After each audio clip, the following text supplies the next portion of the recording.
Welcome to Loremen, a podcast about local legends and obscure curiosities from days of yore. I'm Alasdair Beckett-King. And I'm James Shakeshaft. And this week, James, I'm bringing you an English eccentric from Hertfordshire. Ooh, the heart of Fordshire. Yeah, my story, it's got twin poachers, it's got a spectral monk, and it has got Sunday sermons so saucy you could dip your chips in them. What? It's the wild man of Letchworth Hall.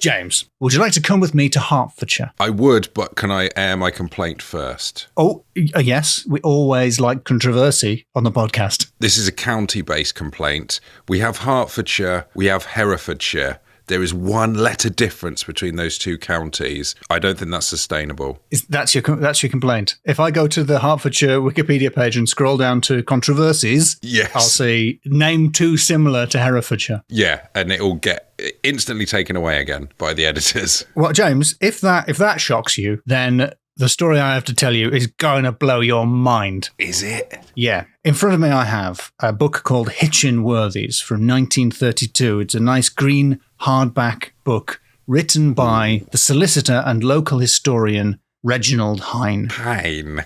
It's a book about all of the worthies, the dignified fellows, the stout gentlemen, the stolid bricks that made up people in Hitchin and the surrounding areas. And then, James, I'm not interested in any of that, but then at the end, there's a section about the oddballs. Yes. We're going straight to the oddball section now. Very much the controversies of an old book. It's the controversy. I've scrolled down basically to the controversies of the book. There's a few wrong-uns here. There's a few tasty so-and-sos, a few raggle-taggle ruffians. Now, I'm not even going to mention all of them. I'm not even going to mention the unheavenly Fox twins. What? Who, true to their name, were notorious poachers. Oh. Yeah, their names were Albert Ebenezer Fox and Ebenezer Albert Fox. Huh? Yeah, just to avoid confusion. Really? I don't think that avoids confusion. That's a Hertfordshire, Herefordshire situation right there. They were very much the Hertfordshire, Herefordshire of people. I'm going to show you a picture of the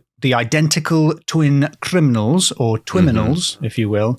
Nice. Ebenezer and they look almost exactly like Thomson and Thomson from Tintin. Who similarly were one letter different. They were they were, weren't they? Because they were, in at least as I remember it, they were no relation. No. Or I think in some translations they're brothers. Oh, really? But one's got a P and one's not got a P. They can't be brothers then, can they? That was their whole thing. Just a coincidence. Well, James, let me ask you this question. Do you think they used their status as twins to evade capture by the authorities? Yes. The answer is not successfully. Oh, well, I suppose halfway. But they made a good go of it. I think essentially what happened was the wrong one kept going to prison, which on aggregate, they didn't really get away with anything. But individually, they got away with some crime. I suppose that's the thing. Like, if it's just one of them is a criminal, they're actually now twice as likely to get caught, in a way. Yeah, you're much easier to find, especially since they live together, as far as I can tell, in the woods. Oh. Ebenezer Albert and Albert Ebenezer Fox died with 82 and 113 convictions to their names, according to Reginald Hine's Hitchin-Worthies. Apparently, according to Time magazine, they were some of the first people convicted based on fingerprint evidence, because even identical twins have different fingerprints. They were convicted on fingerprint evidence, some of the first people. But I'm not even going to tell you about that. Don't unlearn any of that information. Stop looking at them.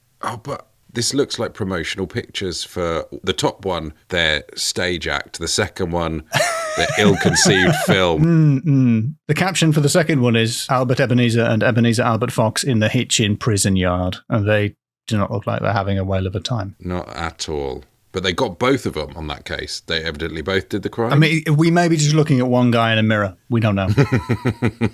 But that's not who I'm going to talk about. I think I see this episode, James, as the counterpart to the episode where you told the story of Cornwall's loneliest vicar. Oh, yes. Get ready for Hertfordshire's sleaziest vicar. Oh. Timpson's English eccentrics calls him Mad Alington of Letchworth Hall.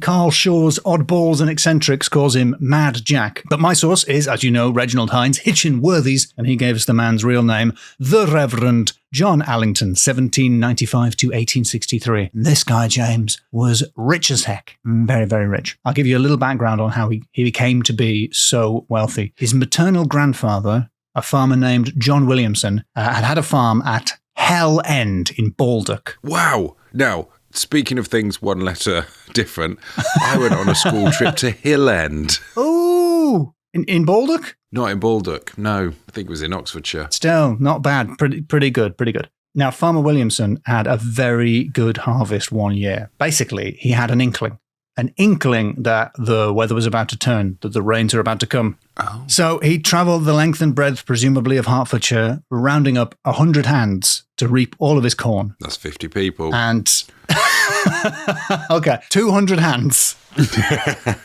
200 hands with a lowercase h. And then a great storm destroyed all his neighbours' crops. And many of them were ruined. And basically, just in that year, he became one of the richest men in the region. As far as I can tell, he basically bought the neighbouring farms for a song because his neighbours were ruined. Off the proceeds of his intuition, he bought a grand estate in Letchworth, which is now Letchworth Garden City. They say the whole area, there's a city there now. In those days, there wasn't much there. It was a small place between Baldock and Hitchin. But it didn't change him. Wealth did not change him. He still continued to go about looking like a scruff. In the words of Francis Lucas, he was a little man of mean appearance and never dressed well, and his breeches were much patched. And in the same way that, James, you and I, we're now, moderately successful podcasters, but I don't think it's changed us. No, we still patch our breeches one leg at a time. I'm still a little man of mean appearance. When he died in the year 1830, Farmer Williamson had 43 farms and £1 million, which I think in 1830 is a lot of farms. And a lot of pounds. Quite a lot of pounds. His fortune ended up belonging to the Reverend John Alington. Right. And I'm sure I've mentioned this on the podcast before. You know how much I like lotto louts, right? Yes. We all love a lotto lout. They're just flipping the bird to the camera person at any point. Riding on a quad bike, flipping the bird. Doing a demolition derby in their garden. Yeah, demolition derby. Because I think if you don't remember me complaining about how much people used to hate lotto louts in previous episodes, or if you don't remember the concept of lotto louts, basically, when the National Lottery was introduced, working class people started winning it, and the papers were very unhappy that they were spending their winnings in a fun way. That they weren't buying posh people stuff. They were just having a nice time. And there's a little bit of the lotto lout. He was basically a lotto lout who was also an ordained reverend and someone who had a degree from Oxford. But he started out fairly small in his eccentricities. But he moved into Letchworth Hall, the grand hall that belonged to his grandfather, and he began a lifelong vendetta against the Reverend Samuel Hartop Knapp. Ooh. Now I hope those P's are popping there. I hope those plosives coming through, because this guy has 2 P's in Hartop and 2 P's in Knapp. He's a 4P man. Whoa. Hartop Knapp. Wowzers. And he was the rector of Letchworth Church, who made, I think, one big mistake. What? Wait a minute. This is vicar on vicar violence. Oh, yeah. Absolutely. Intra-vicar conflict. Oh, no. Or inter-vicar conflict. Oh, an ecclesiastical blood feud. Yeah. Don't know what a blood feud is. It's probably a real thing. I think a blood feud is when it passes on through your family, which, as far as I know, didn't happen in this case, which also I think is literally what a vendetta is. So maybe that wasn't the right word. Really? So a vicar's vendetta. A vicar's vendetta, very good. Yes. So here was Samuel Hartop Knapp's mistake. When Alington arrived, he said, "Hi, basically, welcome. And I'm the rector. But, if you fancy coming taking some of the services, feel free. Because you're a reverend as well." Must enjoy it. Freeze frame. I suppose you're wondering how I got into this ridiculous situation. It's because what you did was you invited John Alington to come and take some of the services in your church. Samuel Hartop Knapp, you fool. You foolish man. Was that his first mistake? That was his first and only mistake. Alington took that offer quite seriously and began to do all of the Sunday services in the church, as well as all of the weddings and christenings, leaving just the funerals, which nobody likes. to Samuel Hartop Knapp. And his sermons were quite unconventional. He began doing erotic sermons, expounding a doctrine of free love. Direct quote from Reginald Hine there. Inspired by, the Song of Songs from the Bible. Is it pure Song of Songs? Or Song of Solomon? It's famously the sexiest bit of the Bible. It is ever so sexy. It's like Loremen elate material. By the Bible's standards, it's very sexy. Yeah. And here, could I just read out just one bit of the sauciness? Oh, please do. Yes, I can't believe you've got it to hand. Cover your children and pets' ears. Cover your children with animals. Proceed, James. Let me kiss him with the kisses of his mouth. That's saucy. Ooh la la. So you can imagine that Reverend Samuel Hartop Knapp fanning himself as he comes to his own church and hears this sort of filth from the pulpit. I've just read another bit. Can I just read one more bit? Let's hear it. While the king was on his couch, my nard gave forth its fragrance.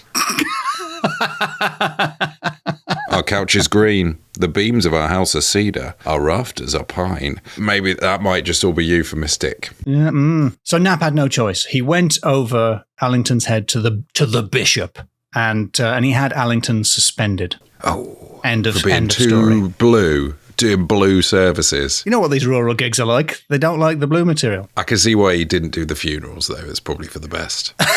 It's very hard to make him sexy. That's the problem. You'd think that would be the end of the story. It's not. Alington basically said, right, fine, I'll go. I'll set up my own church. You know Bender in Futurama? Yes. His famous line. Well, he didn't have blackjack. The sermons he set up were basically like illegal raves with music and dancing. Hine describes it as a saturnalia. He would take to the pulpit dressed in a full leopard skin. And I've got a picture of it for you there, James, which you might like to describe for the listener. From a sketch by local artist Samuel Lucas, you can see John Allington there, draped in the skin of a leopard. I'm still Googling sexiest bit of the Bible. Get back over to the picture I sent you. Whoa.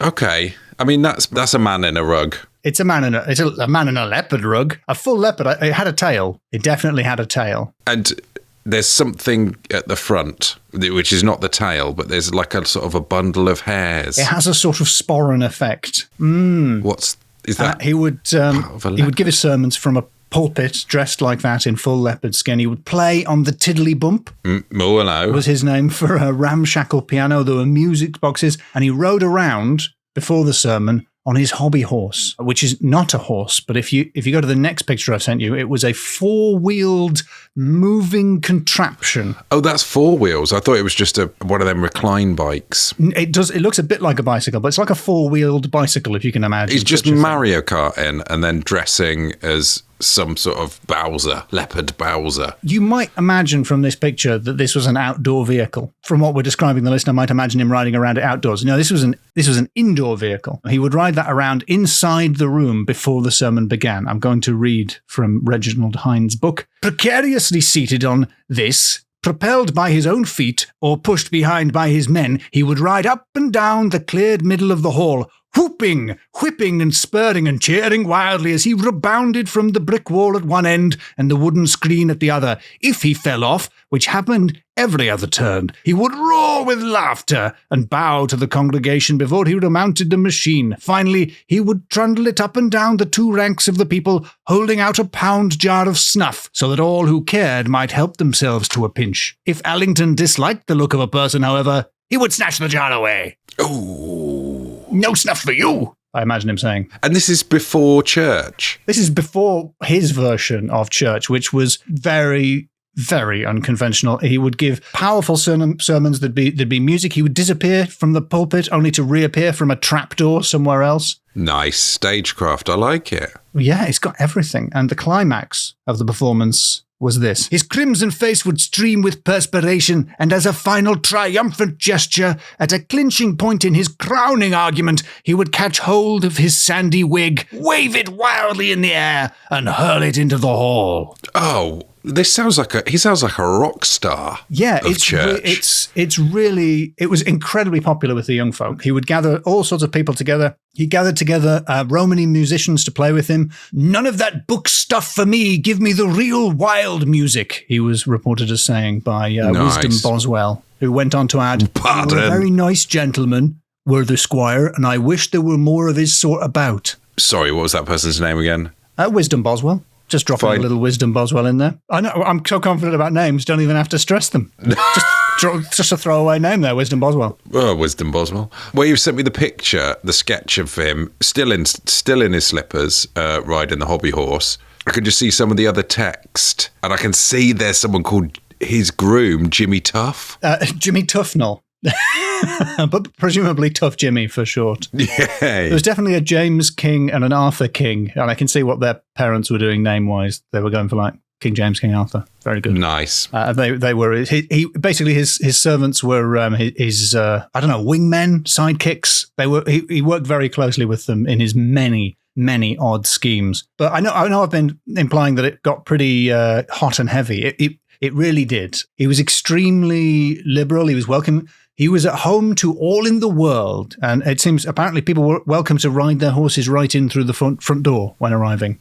Oh, okay. As now you might imagine. This is getting a bit out of hand. How high is the door? You'll be surprised to hear local people were somewhat judgmental. One gentleman farmer said of his Sunday sermons that all the whores of Hertfordshire were there. But James, you know who else spent his time with sex workers? Angus Deaton, yeah. But also Jesus. Oh, right, okay. and this guy, and Jesus as well. So, who's to say what the Christian thing to do is?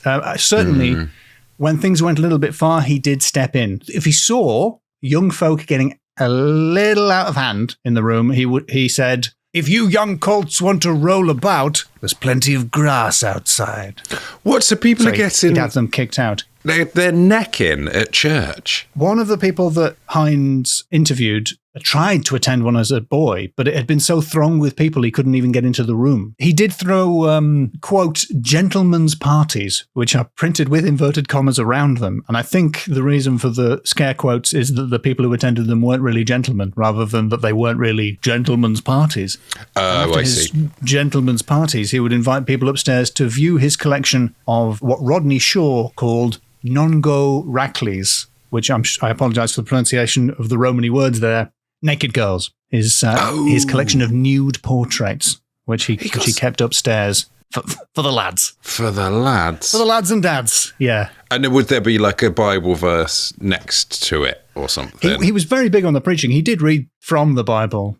Yeah, probably just a little bit of scolding on the way up. Just sneaking in, like tricking them into reading the Bible by just putting it like into like in the book, interweaving it every other page. He may have been a great orator. He was a very bad farmer. He would have his men collecting flint and building great big towers of flint for no real reason. And a middling pornographer. He had his men build great big towers of flint by collecting up bits of flint from the fields just to give them something to do, really. Because they relied upon him and he didn't really have any work for them, so he just had them doing general stuff. The estate was huge, and supposedly the labourers would stop planting corn as soon as they were out of sight of the house, because he didn't really go in that direction. So they just made it look like a farm from his point of view. Oh, no. Do you think underneath the flint, it was just like a box, and they just put glued flint to the outside of a cardboard box? Like, oh, yeah, we've got a big pile. To make it look like a larger pile of flint. Oh, there's so much flint. Making less and less corn, that's not the farming word. I'm not a farmer, James. Growing, is that the word? Yeah, I guess so, yeah. They didn't make as much corn as you could have on this vast estate. But that suited him, because if you grow corn, you have to pay tithes to the local church. Who is that? That's, of course, the Reverend Samuel Hartop Knapp, and he didn't want to pay tithes to his enemy. What's this guy's authority to be running the church?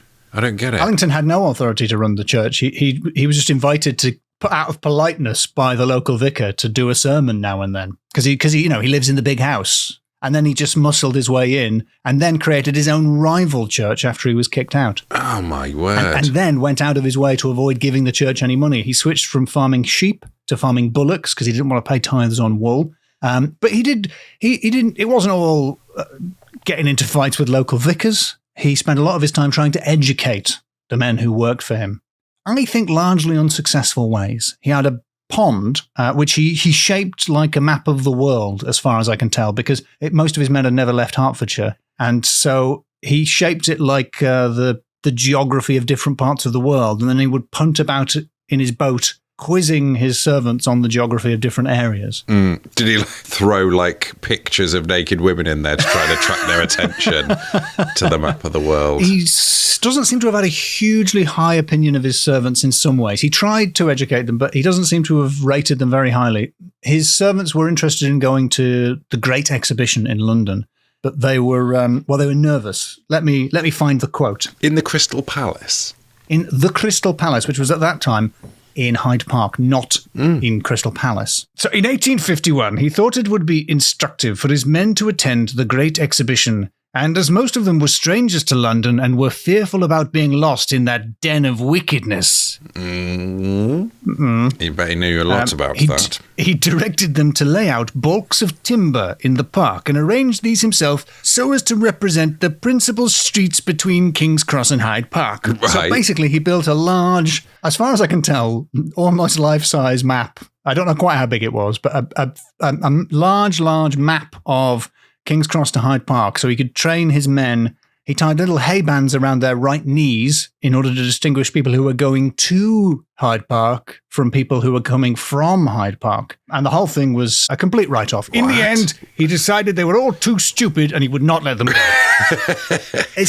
King's Cross, if you don't know, it's quite near Hyde Park. It's not that hard to walk from King's Cross to Hyde Park. I mean, I thought I gave overly elaborate directions. I do see, but that is... He was a father with many children, so this is clearly dad I don't know what you want to do. You don't want to get the tube. It's a rip-off. It's a rip-off.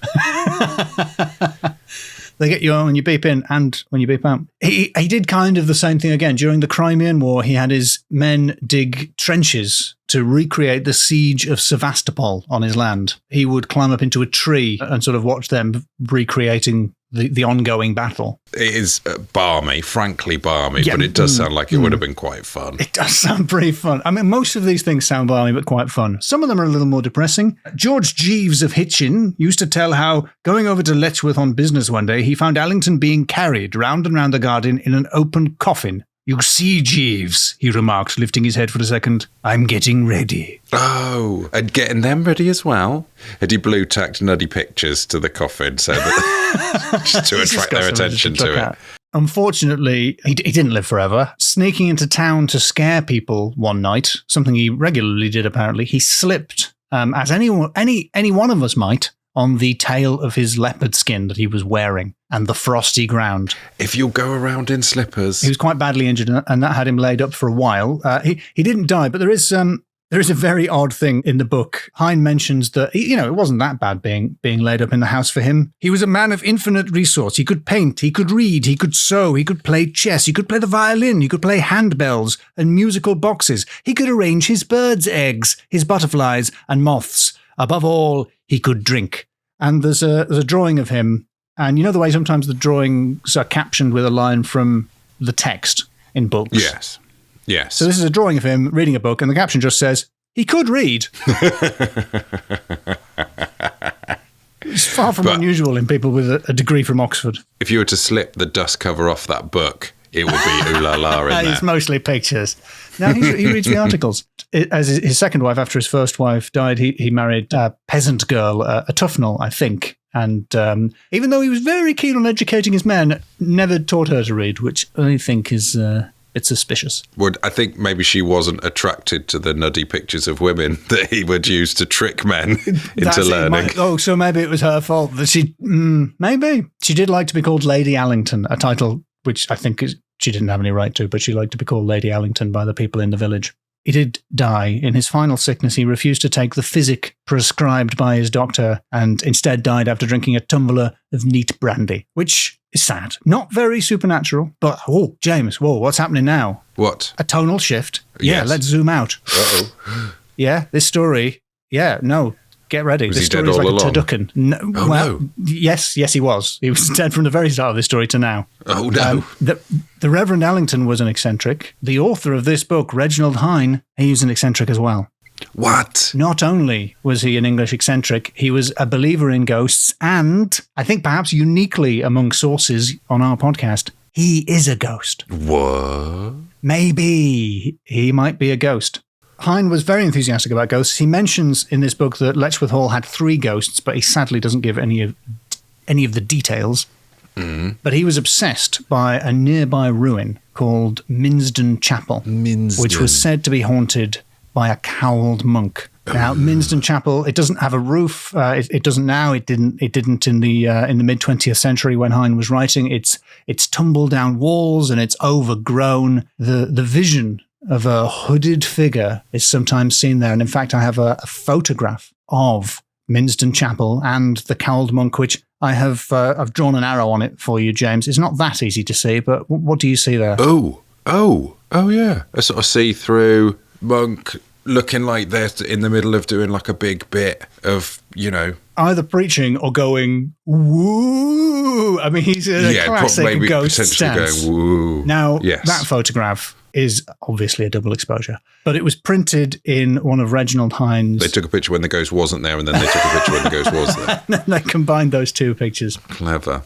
Reginald Hine found Minsden Chapel to be an entirely magical place, and in his other book, Confessions of an Uncommon Attorney, 1945, he says that the very air at Minsden is tremulous with that faint susurrus, call it the undersong of earth, the music of the spheres. He liked the place so much that he bought it, or rather leased it from the church. He goes on to say, is there any other attorney, I wonder, who has a 14th century church belonging to him? There I do claim to be uncommon. True, it is only for the term of my natural life, by lease from the vicars of Hitchin, but as I intend that my body or my ashes shall be laid to rest in the chancel, I have more than a tenant's quiet enjoyment. I have enlarged my title and usurped a freeholder's pride of ownership. It was that which led me, in my account of Minsden, in his other book, History of Hitchin, Volume 2, to bid trespassers and sacrilegious persons take warning, for I will proceed against them with the utmost rigour of the law, and after my death and burial, I will endeavour in all ghostly ways to protect and haunt its walls. Now, that photograph I showed you was from his 1929 book, The History of Hitchin, Volume 2. It was taken by his friend T.W. Latchmore. Latchmore admitted it was a hoax. It's not real. And commentary around this on the internet, a lot of people suspect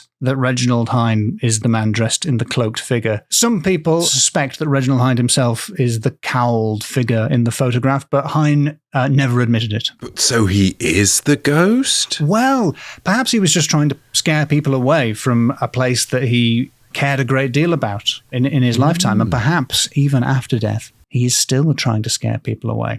Reginald Hine died a very sad death in 1949, and later visitors to Minsden Chapel described the place quite differently to him. The ghost hunter David Farrant interviewed Peter Rosewarne from Baldock, who took his fox terrier to Minsden in 1959, and Rosewarne told Farrant, "It was a warm summer's evening around 4 p.m. and a bright, cloudless day. We left the motor car at the bottom of the footpath and entered the chapel and looked around. The dog wandered off while we were looking at the Hine Memorial Stone, and we noticed this was cracked in half, and it still is to this day, James. They've not repaired it.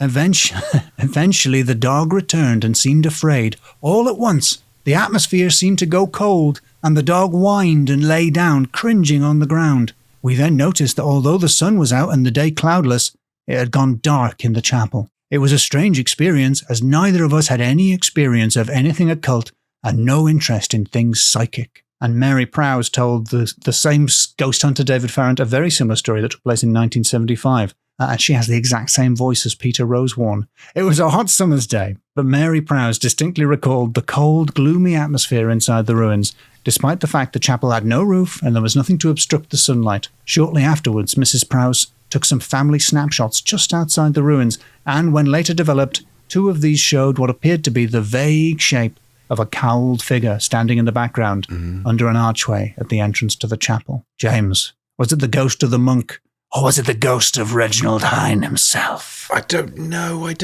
anymore. Well, that's the story. That's the story of Hertfordshire's sexiest vicar. What did I say? Saucy. No. Sauciest. Was it saucy? Sleaziest. Sauciest He was vicar. all, he was Sleaziest. all of these things and more. That was great. That was amazing. James, would you like to score Hertfordshire's sleaziest vicar during 1830 to 1863? Yes, I am. My first category is names. Names. Yes. Right. Okay. Okay, and I don't even want to have to mention Albert Ebenezer Fox and Ebenezer Albert. It's hard to say, but they got the same name, James. That's why they got away with it for so long. I mean, they didn't get away with it at all. They were arrested a lot. What was the name of his vehicle that he would travel around on, the hobby horse? No, he had a thing. The Tiddlybump. You're thinking of his Tiddlybump. I'm thinking of his Tiddlybump, which was a type of piano, of course. Not to mention the farm. We started in the farm at Hell End. Hell End. Oh, my word. The Reverend Samuel Hartop-Knapp. Hartop-Knapp. Too many P's. It's 5 out of 5. I mean, Is it 5 really. out of What was 5? my That's favourite name? What was my favourite name? You quite enjoyed Wisdom Boswell. Yeah, Wisdom Boswell. Wisdom Boswell. Yeah, 5. Got to be 5. I didn't even need to give you T.W. Latchmore. No. In Really that case, pleasing names. I'll move swiftly on to my second category, supernatural. Okay. Now, don't forget the turducken structure of the episode where we went out to the containing story, and in that story, there was some ghosts. So it was a person that threatened to be a ghost, but also had a picture of a ghost I mean, that at one the was place fake, that they wanted yeah. to haunt. But now, maybe As almost is like a proof of haunted? concept. Yeah, that was his plan, was that's what I'm going to do, and maybe he achieved his goal. Maybe for the first time ever on this podcast, we've heard directly from a ghost, a pre-ghost. Well, we may have many times heard from a pre-ghost. Cantrell may even, or it would explain a lot of things if Cantrell already was a ghost. Yeah, okay. I kind of feel that there's at best 2 ghosts. Okay. Because well, if you yeah. buy that one in the picture is a ghost, then there's one other ghost. I mean, those ghosts could be twins, and I could like the fox bros. Letchworth Hall did have 3 ghosts, but I accept that they didn't really feature. I don't know anything about them apart from that they were there. That would add up to a 5, but I feel I can't hand out a 5 for such. But you do have a picture of a ghost, and it does look like that picture of the ghost from Ripon. Same style of the cowled monk with the sort of... It doesn't quite have Why a the long skeletal face? hand coming out of it pointing at a book, but we're still in that direction. Oh, yes, we are. Yeah, so I think it is a 3. A 3, okay. So 1 per ghost, and then 1 for luck. 1 for luck. Okay. Yeah, 1 for the pot. My next category, James, is... now that's going a bit far. Oh, because there's people getting off with each other in church. That ain't right. The piece came very... that's going a little bit far. I think in every respect, everything is taken a little bit too far. You can enjoy walking around a ruined church, but to buy it and then haunt it, that's going a little bit too far. You can give someone directions in London. Of course you can. You can give them advice about getting around in London. It can be overwhelming for country folk. Building a map of it and training them that's just going a bit far now. Yeah, you can like eggs, but to have a full collection of eggs. It's too many eggs. That is too many eggs. Yeah, he was going a bit far. He went too far. He flew too close to the sun. He probably did also fly too close to the sun at some point. Yeah. If that hobby horse had only had wings, it would look like If it was a hobby classic Pegasus. Chitty Chitty Bang Bang contraption. Pegasus meets Chitty Chitty Bang Bang meets Icarus. That's going a bit far now. So I'd like to give you a 5 for this, but I fear that would be going a bit far. So should I just give you a 4? I suppose you should just give me a 4. Because I don't want to fall into that trap. I haven't had enough time of lying in an open coffin for people to get used to the idea of me dying. With nutty pictures stuck on the front. That was my own invention. Genuinely, I'm feeling physical pain at how clever that was, James. You got me.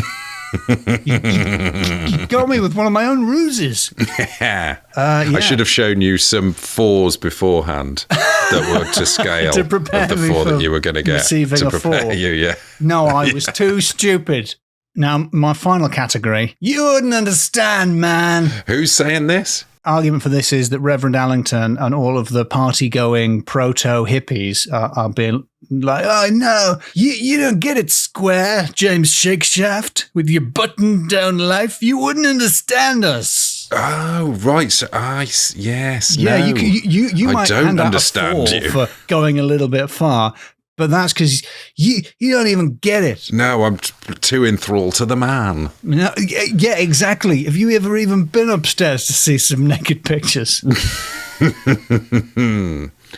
With Bible verse written on, drawn presumably over them. With some, just some educational equations or something. Some improving sentiments written around the edge. And I suppose that's his thing as well, to go back to the map as well. It's like his whole thing is kind of getting people there without them being there. The London people, they weren't even there in London, but they kind of got the feeling. Right.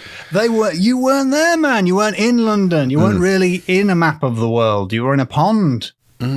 Yes. I realised you wouldn't understand, man, is hippies. You weren't there, man, is the Vietnam War. So I think we're slightly combining our idioms, but if it gets me points, I'll accept it. Oh, oops. Fair enough. Well, then, if you're going to go with there's the war, there's the people who were called upon to reenact the war live. They weren't there, for man. some reason. That's a much better category. Can I retroactively change my category to the better category that you have heard? Yes. You weren't there, man. The category is you weren't there, man. Also, James, you and I weren't there, and I would have hated it. The dancing and the music. And the necking. Oh, dear, no. Because it's ended up being my category, I've got to give it a 5.